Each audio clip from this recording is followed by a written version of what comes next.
La question, je suppose, c'est pour l'absence de Bafé. Mais on a plein d'exemples comme ça, d'équipes qui ont ou perdu leur avant-centre. Je pense à Naples, par exemple, qui a dû voir un Milik marquer 7 buts en très peu de matchs au début de saison.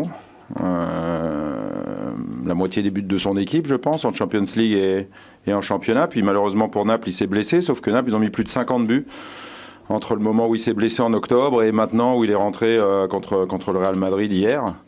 Voilà, ça prouve que ce qui compte, c'est l'animation offensive et il y a moyen de marquer des buts, même sans avant-centre. On ne va pas aller jusqu'à montrer qu'il y a d'autres équipes, comme l'équipe d'Espagne, qui parfois a joué ou sans avant-centre, ou avec Cesc Fabregas devant, ou avec je ne sais qui. Mais voilà, donc c'est pas un problème, l'absence de Bafé. Ce qu'il faut, c'est s'adapter. S'adapter en changeant peut-être de système aussi ou pas? Tout est possible, mais c'est surtout ceux qui joueront. Il va falloir qu'ils soient capables et ils en ont les moyens. Donc, si on n'avait pas les moyens, je le dirais pas, mais ils ont les moyens. On l'a montré à Toulouse, d'être performants, efficaces et qu'on continue à marquer des buts. Mais on n'est pas sans solution. Rémi a joué très bien à Toulouse comme ça. Clinton dans un autre registre, oui, bien sûr. Toutes les qualités pour jouer dans l'axe, dans un rôle complètement différent de celui de Bafé. C'est pas un attaquant de surface, c'est un attaquant d'espace. Il va très vite, il est capable de prendre les espaces. On a deux solutions avec celle de Rémi, on peut en inventer d'autres aussi, donc voilà, on usera de ces solutions pour marquer des buts.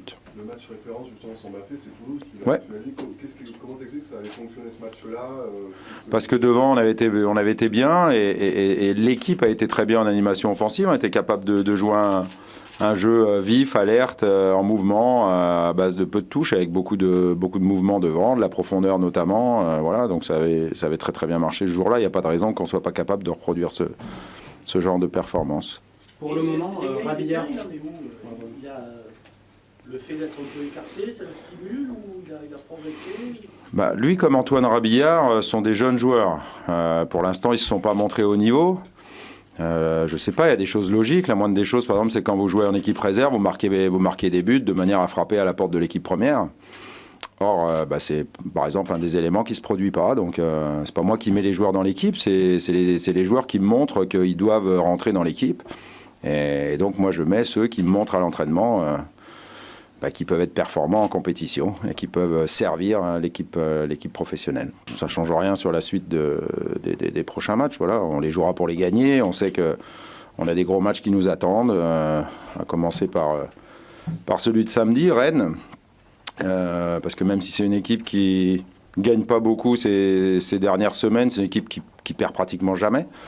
Voilà, je crois qu'ils en sont à 6 nuls sur les 7 derniers matchs. Donc on sait à quoi s'attendre, mais on sait aussi que Rennes, c'est une équipe qui joue. Ils ont un entraîneur qui aime le jeu. Voilà, on devrait avoir un match intéressant, spectaculaire, je sais pas, mais en tous les cas, avec deux équipes qui jouent. Donc voilà, après, faisons en sorte, nous, de le gagner comme on a été capable de le faire souvent au Vélodrome depuis le mois d'octobre, et ça sera mieux, quoi.